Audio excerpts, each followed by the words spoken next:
Si vous êtes nouveau sur la chaîne, n'oubliez pas de vous abonner et d'activer la cloche de notification. On commence.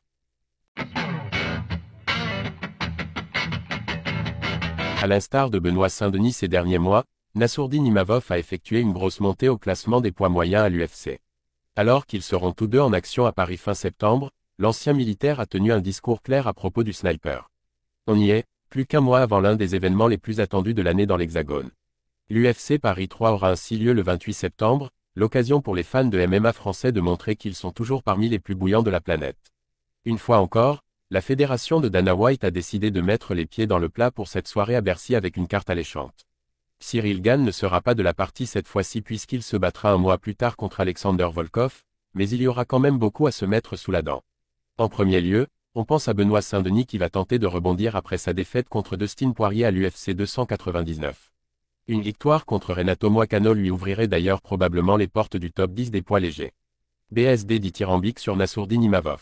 En commun event, on retrouvera également Nassourdine Imavov. Quatrième au classement des poids moyens depuis quelques semaines, le sniper veut se rapprocher d'un title shot en l'emportant contre Brendan Allen. Interrogé sur son compatriote par le site La Sueur, BSD n'a pas mâché ses mots à son sujet en le couvrant d'éloges. Maintenant, on est 4 combattants à faire partie du gratin mondial, franchement, c'est incroyable. On a Manon Fiorot qui est très proche de la ceinture. Nassourdine Imavov, entre 1 et 3 combats pour le titre. Cyril Gane également. Tout peut aller très vite. Les gars se sont améliorés. On a aussi plein d'autres gars qui arrivent. Nassourdine Imavov, c'est un gros travailleur. Je pense que pour moi et Nassourdine, son grappling et sa lutte sont sous-estimés, et de mon côté, mon striking l'est également.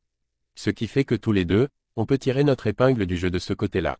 On est souvent sous-estimé pour des parties du combat que l'on exploite moins. Mais je trouve que Nassourdine est performant en lutte et en grappling, il est au niveau du gratin mondial. Nassourdine Imavov veut se battre pour la ceinture des poids moyens à l'UFC et selon Benoît Saint-Denis, il a ce qu'il faut pour y parvenir.